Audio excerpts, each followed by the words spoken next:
माहिर बैनुल-अक़वामी उमूर अंजा साकिब साहिबा ने भी हमें ज्वाइन कर लिया है। अंजा साहिबा, आपका बहुत बहुत शुक्रिया। अंजा साहिबा, किसी ने सोचा भी नहीं था कि ईरान जो है वो इतना टफ निगोशिएटर साबित होगा। अब ये तो सब मान रहे हैं कि अमेरिका और डोनाल्ड ट्रंप इस जंग से निकलना चाहते हैं।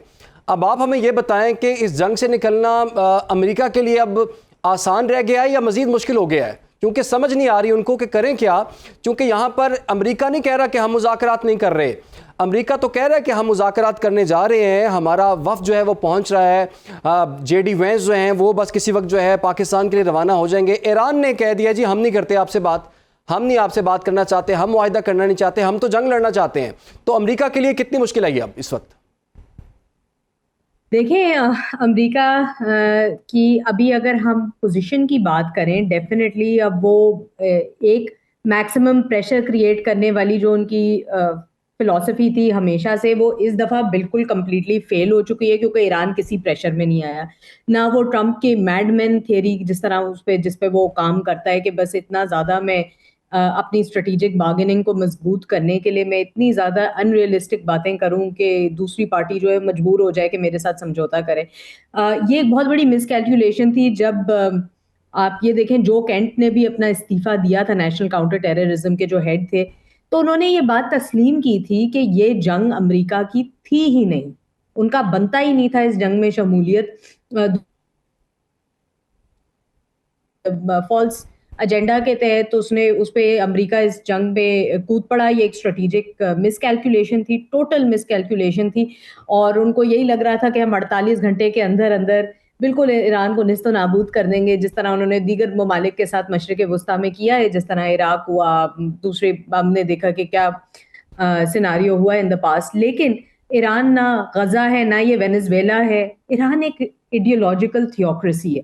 तो वहां पे जो जी पोजीशन है ना, और जितनी ज्यादा डिसेंट्रलाइज इनकी आईआरजीसी है, तो ये बिल्कुल मिसकैलकुलेशन थी अमेरिका के पार्ट पे। अब ऑब्वियसली उन्होंने एक सेविंग फेस भी रखना है अपने अपने पॉलिटिकल एजेंडा को सर्व करने के लिए।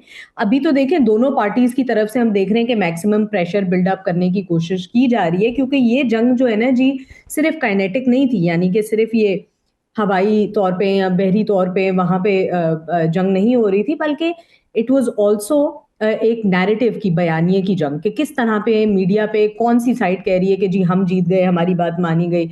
कई जगह ट्रंप कोई बात कर देता है, उसके ऊपर एक काउंटर आता है ईरान की तरफ से। तो फिलहाल ना ये एक ट्रांजैक्शनल अप्रोच के आप गिव एंड टेक की अप्रोच रख के चल रहे थे दोनों पार्टीज। लेकिन at this point in time I think के ऑनेस्ट आंसर यही होगा कि अमेरिका तो अभी बिल्कुल जो उनकी इतनी high level delegation, Steve Witkoff, Jared Kushner, JD Vance etcetera, उन लोगों को जिनको वो लेके आ गए पाकिस्तान की तरफ रवाना हो गए, इससे यही पता चलता है कि जो अमेरिका है वो इस जंग को कंटिन्यू करने के हक अंजा में साहिबा, नहीं है। डोनाल्ड ट्रंप तो खुद भी आना चाह रहे थे, अब वो जेडी वेंस को भेज रहे हैं, इसका मतलब है वो फिर खुद नहीं आएंगे। और इतना हाई प्रोफाइल ये काम था तो ही इतना हाई प्रोफाइल जो है वो वफ़द जो है पाकिस्तान में आ रहा है। तो हम क्या उम्मीद रखें कि जेडी वेंस आके मामला तय करेंगे और डोनाल्ड ट्रंप पे शायद सिग्नेचर के लिए आ सकते हैं पाकिस्तान? जी, इसकी बहुत बड़ी पॉसिबिलिटी है, क्योंकि देखें डोनाल्ड ट्रंप जो है ना जी, एक चीज को नोटिस करें कि वो अपने आप को कभी भी पोजीशन नहीं करना चाहते थे as a president that endorses war. वो हमेशा अपने आप को एज अ पीस मेकर, बल्कि उनकी तो ये ख्वाहिश थी कि मैं किसी तरह नोबेल पीस प्राइज के लिए नॉमिनेट हो जाऊं। मैंने इंडिया पाकिस्तान की जंग रुकवाई, मैंने गजा के अंदर पीस कायम किया जो बाकी इदारे नहीं कर पाए। तो ये प्रेसिडेंट ट्रंप के बिल्कुल ही जो उनके एक्शन प्लान के अगेंस्ट ये चीज थी। सो डेफिनेटली अब वो उसका क्रेडिट लेने के लिए मैं एंटिसिपेट कर रही हूँ कि बुध तक अगर हम पॉजिटिवली देखते हैं चीज़ों को, तो शायद वो आ जाए। आना भी चाहिए, बिकॉज वरना पूरा का पूरा क्रेडिट उनको लेने का शौक भी है। जी। सो डेफिनेटली वो उनकी, देखिए अभी आप एक चीज़ और रियलाइज करें कि अमेरिका में जो प्रेसिडेंशियल इलेक्शंस हैं, इंतखाबात हो रहे हैं, वो भी मिड टर्म अनकरीब है उसका।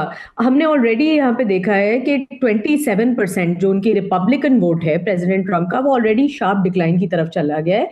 सिर्फ 6% अमरीकी जो हैं इस बात को तस्लीम करते थे कि अमेरिका की जंग थी है, या जो किरदार प्रेसिडेंट ट्रंप ने निभाया वो जस्टिफाइड था। तो अभी उन्होंने अपना पॉलिटिकल जो उनका सियासी करियर अगर वो नेक्स्ट टर्म भी इलेक्ट होना चाहते हैं तो बचाने के लिए एक तो ये कि जंग बंदी या एक मैनेज कॉन्फ्लिक्ट की तरफ सिचुएशन जानी चाहिए। दूसरी चीज, अमेरिका के अंदर जो इलेक्शंस होते हैं वो हेविली डिपेंडेंट होते हैं कि आपकी गैस की क्या प्राइसेस हैं, तो ऑयल कितने पैसों में बिकता है। सो वहां पे जब ये सूरत हाल स्टार्ट हुई थी तो $2 पर बैरल का रेट था, आज जी $4 पर बैरल का रेट है। तो यहाँ पे बड़ा ज्यादा ना लोगों जो इम्पैक्ट है वोटर्स का हेविली टाइड इन है इस चीज पे। सो आई थिंक प्रेसिडेंट ट्रम्प के लिए तो डेफिनेटली एक कहीं ना कहीं उन्होंने इस तरह की ऑफर करनी पड़ेगी जो ईरान अब रिफ्यूज ना कर सके। जी, वो तो So, दो जहाँ तीन तक दफ़ा वैसे अंजा साहिबा वो कह चुके हैं कि मैंने बड़ी शानदार किस्म की ऑफ़र दी है, लेकिन उनकी शानदार ऑफ़र जो है वो ईरान ने तस्लीम नहीं की।